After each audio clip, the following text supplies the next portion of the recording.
En zone de guerre ou lors de missions à haut risque, ils peuvent passer des nuits entières sans dormir. Pourtant, c'est un besoin vital, comme boire ou manger. La privation de sommeil est d'ailleurs une technique de torture redoutable. Quel que soit le courage des hommes, il ne fera pas le poids contre la fatigue. Alors, pour que le sommeil ne soit pas un ennemi, les militaires se forment à des techniques surprenantes. D'emblée, vous prenez conscience de votre respiration. Sophrologie, yoga et même auto-hypnose. Depuis 2008, l'utilisation de substances dopantes est très limitée dans l'armée. Alors les militaires se sont convertis aux méthodes naturelles. Vous ressentez un relâchement physique qui va s'accompagner d'un relâchement mental. Dans cet autre exercice, le but n'est pas de s'entraîner au tir, mais à l'apnée. Bloquer sa respiration booste le cerveau et nous met dans un état d'hypervigilance. On commence par expirer, en vide complet, on expire. Inspiration, je viens bloquer, poumon plein et réalisation, mouvement. Allez, dynamique. Voilà, Laurent est officier adjoint dans l'armée de terre. Il rejoindra bientôt l'opération Sentinelle. Il devra être capable de réagir immédiatement à une agression, quel que soit son état de fatigue. Un soldat qui est en mission est sursollicité. Donc concrètement, il y a des moments où il a besoin d'avoir des outils pour accélérer son endormissement et avoir une qualité de sommeil. Et il y a des moments où il a besoin d'avoir des outils pour se réactiver, se remobiliser très vite malgré sa baisse de régime. Pour tester l'efficacité de ces techniques, les stagiaires sont placés en conditions réelles de fatigue. Ils ne vont pas dormir pendant les 40 prochaines heures. Il est minuit, cela fait 18 heures qu'ils n'ont pas dormi. L'expérience se poursuit avec une petite marche en forêt de plus de 6 heures.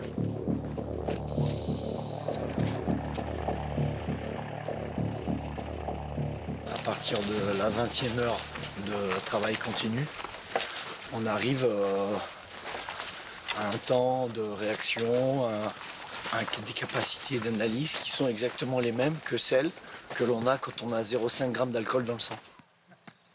À ce stade, Laurent est déjà dans le même état qu'après 4 verres de vin. À 8 heures, le lendemain, les militaires n'ont pas dormi depuis 25 heures. Je fais rien. Allez, on va tout droit là. On va tout droit. Les vraies épreuves commencent. Voilà. Privé de repères, Laurent est plongé dans une situation de stress.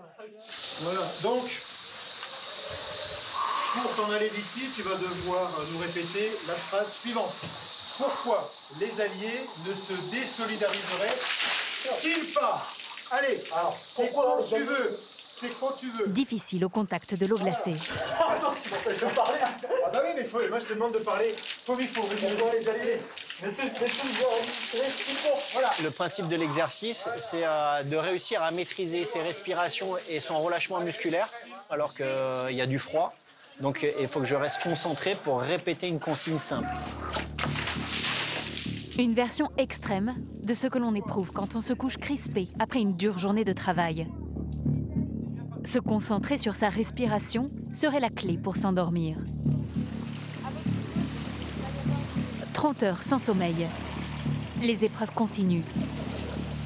Cagoulé et les mains liées, Laurent va maintenant devoir se jeter à l'eau et rejoindre le bord le plus vite possible. Pour s'y préparer, il utilise une autre technique. Je fais une préactivation mentale. Là. Je fais la gestuelle technique vraiment pour pouvoir faire cet exercice sans me mettre en stress. Une technique que nous pouvons aussi appliquer lorsqu'un événement nous stresse. Il suffit d'imaginer qu'il se passe bien pour nous détendre et plonger dans le sommeil. Laurent termine l'épreuve en moins d'1 minute. Un bon score. Stress et fatigue, c'est un binôme indissociable. Longtemps, on a cru que c'était le stress qui amenait les problèmes de fatigue et on est plutôt maintenant sur la tendance à non. Il faut apprendre à gérer sa fatigue et à gérer son potentiel sommeil pour finalement éviter de tomber dans une situation un peu moins maîtrisée de stress. Fin de journée, cela fait 37 heures que les stagiaires n'ont pas dormi. La dernière épreuve est peut-être la pire. Bien au chaud, ils assistent à un cours de sciences. Alors donc, premier point important, le concept d'homéostasie et l'axe du stress, l'axe plus communément appelé axe corticotrope, donc hypothalamo-hypophyso-surrénalien. À ce stade d'épuisement, les militaires semblent avoir oublié tout ce qu'ils ont appris. Vous ne pourrez pas, de façon éternelle, aller puiser dans ces ressources sans qu'au bout d'un moment, le réservoir soit complètement vide. En fait. Quelques minutes plus tard, c'est la valse des têtes qui tombent.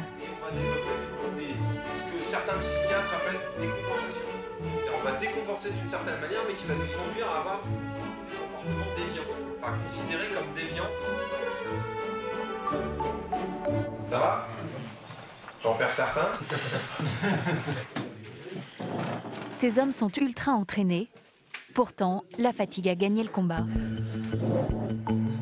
Alors, quelles sont les conséquences de ces 40 heures sans sommeil sur leurs réflexes? Réponse avec un test extrêmement simple. Dès que le compteur démarre, il faut l'arrêter en cliquant sur la souris. Pas besoin de réfléchir. Reposer, on réagit en moyenne en 300 millisecondes.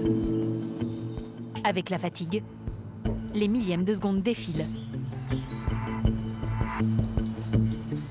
Ils mettent beaucoup plus de temps à réagir. J'ai accumulé les erreurs, c'est horrible. Bon, pause. Le repos des guerriers ne va durer que 25 minutes. C'est peu. Mais ils ont quelques secrets pour optimiser ce temps.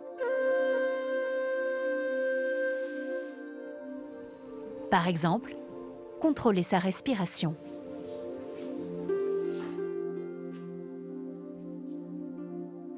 Ces techniques sont accessibles à tout le monde, elles sont simples. On va inspirer au maximum par le nez en gonflant d'abord le ventre. Ensuite, on va gonfler la cage thoracique jusqu'à arriver aux épaules. Et dans l'expiration, on va expirer par la bouche. Quand je relâche les épaules, je relâche tout l'air de la cage thoracique et je viens creuser le ventre en fin d'expiration. Ça va apporter beaucoup d'oxygène et donc favoriser le relâchement musculaire. Après cette petite parenthèse zen, sont-ils plus performants? La plupart réagissent en moins de 500 millisecondes. J'ai récupéré le taux de marge d'erreur initial et pareil pour le taux de réponse en fait. Comme si j'avais passé une très bonne nuit de sommeil et c'était la première fois que je faisais le test. Une bonne nouvelle, mais il y a un mais. Les effets bénéfiques de la sieste ne durent qu'1 heure, voire 2. On ne peut pas lutter indéfiniment contre le sommeil. Il gagne toujours, parfois par chaos.